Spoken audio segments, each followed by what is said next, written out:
Welcome to The Hague for the final stage of the Ocean Race VO65 sprint.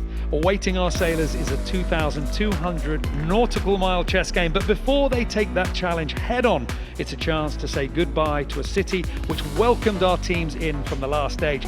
All week we've been enjoying incredible sunshine which has baked our sailors ashore, but the respite has been the cooler winds coming from the north, and today they are there again. Perfect conditions for us to start our final stage. Joining me in the commentary box is two-time ocean racer D. Kafari. D, 2,200 miles of coastal racing starting today. It's a big challenge. Big challenge ahead, but it actually starts with that pre-start section right off the beach of The Hague. So looking at the course today that they're going to do just before we head off, similar to yesterday, through that windward start line, tacking upwind to a gate, choosing a right turn or a left-hand turn, sail change downwind through the leeward gate. We're doing 2 laps of that, and then different to yesterday, we go back up to that windward gate that then becomes the leaving gate, and our boats head north out before they have a left-hand turn and leave on this leg. Well, they're into that final approach now. We'll have to see what are going to be the winning moves. WindWhisper Racing Team need to have something special. They are second row with a boat on their windward side. It's going to be very difficult for them to try and get some clear air coming through. Very close between those two teams. Mirpuri Trifork Racing Team out in front. Viva Mexico as well, pushing hard. Team JAJO wanting that left-hand side of the line. Austrian Ocean Racing, powered by Team Genova, very close. So we've already seen that team get a penalty on the approach in previous stage starts. That was back in Aarhus. WindWhisper Racing Team now pushing them up as the gun fires. That's a conservative start by all of the fleet. Team JAJO in trouble here. They are in real danger of Viva Mexico taking their breeze and coming right over the top. But still wanting that left-hand side, D. I mean, they wanted that pin. They tried to line themselves up for that pin, but Eric Brockman on Viva Mexico getting it just second perfect. Big lane to try and hold. I'd say that they've already lost maybe a metre or two. Their bow looks a little bit further back relative to Team JAJO. To windward of them, Mirpuri Trifork Racing Team and WindWhisper Racing Team have both come down, but that lower course has brought the speed that they needed. And look at the charge now from that left-hand side. Team JAJO starting to get the bad air flowing from their sails up and over the rig of Viva Mexico. That is going to slow Eric Brockman down, but they can't tack out of there, D. No, everyone is blocked by Team WindWhisper, and nobody can tack across onto starboard until they choose to go. Or they're going to have to do a massive duck, which is going to cost them greatly. Mirpuri Trifork Racing Team have tacked over there, D. Let's just talk about the gap that we're seeing there, because for Team JAJO, attack, a little bit of a duck maybe, and suddenly they can sail their own race. Yeah, it was interesting there. Mirpuri Trifork Racing kind of got spat out the back of that group. So then they were clear to tack, and now they're in fresh air. As soon as you get clean breeze, you can start accelerating. Now Eric Brockman goes. And I mean, D, in my eye, what was the point of sitting in that bad air for so long if you're just going to tack off? No idea what he was thinking there. I disagree with that completely, just because with the boats all being identical, it's so important to get clean air. We are in the final third of this upwind section, and Team JAJO, they started in a risky position all the way down to leeward of the pack, trying to hold onto that starboard tack. Austrian Ocean Racing, powered by Team Genova, the first boat to go over to the right-hand side, but the advantage is with the home team. Team JAJO have those meters in their pocket that they needed. Big split in the fleet here. Everyone's trying to find their own space, their own wind, and it seems to be paying off. D, now we've had that tack on the left-hand side, and Team JAJO a little bit slow to get that head sail in. Yeah, that tack has cost them. They tacked simultaneously. It was synchronised dancing, WindWhisper and JAJO going across there. But WindWhisper had a much cleaner tack, accelerated out from it. JAJO really struggled with that tack. I don't know if there was an issue or whether it was just slow with the grind.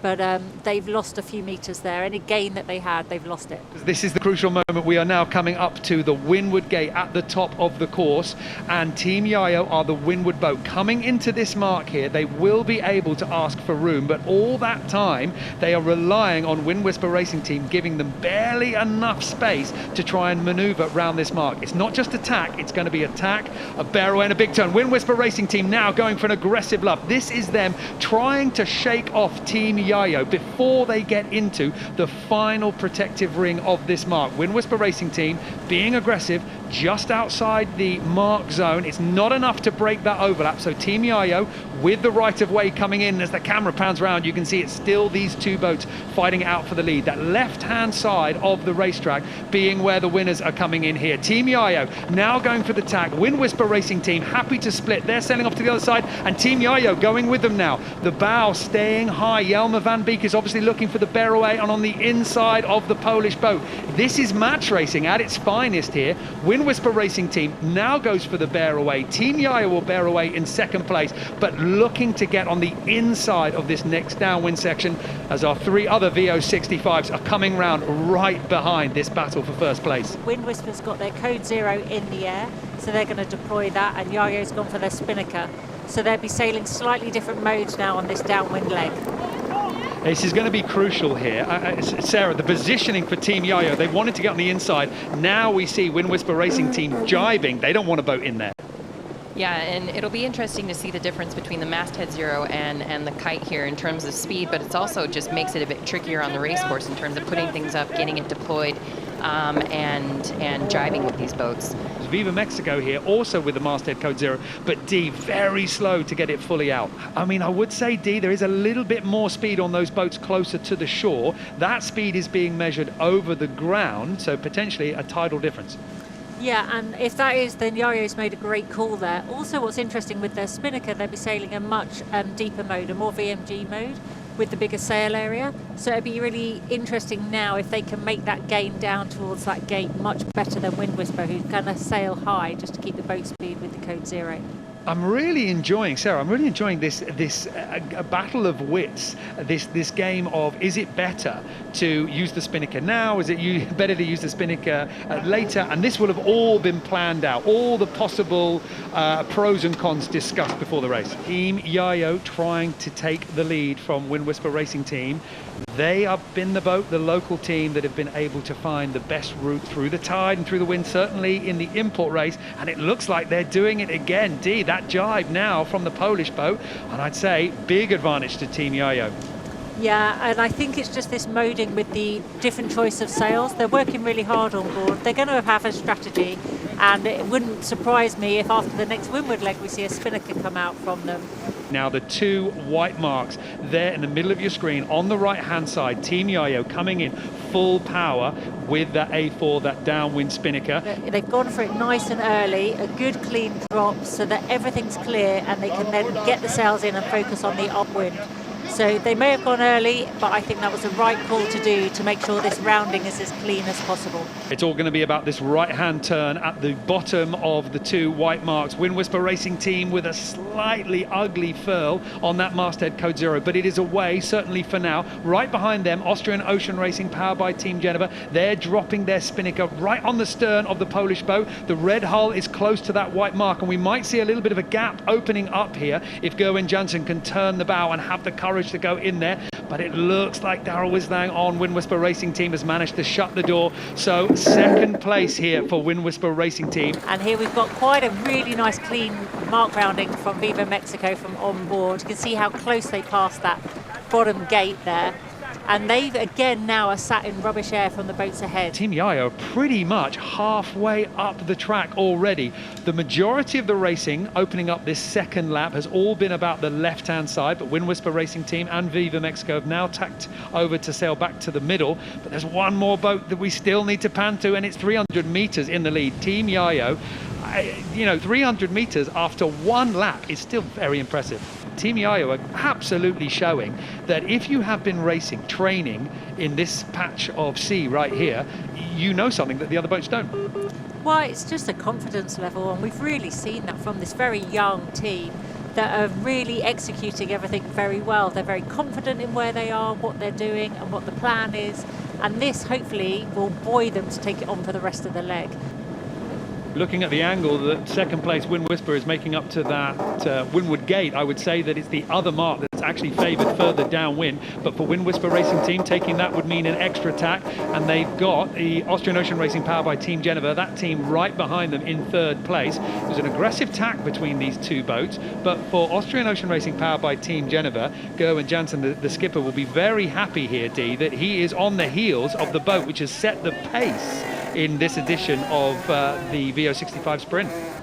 There's a small twist and it's starting to get a little bit more baked into that sail. If the top inflates before that twist comes out, they're going to have difficulty. They just managed to get the power on the sheet, and I think that twist now will come out.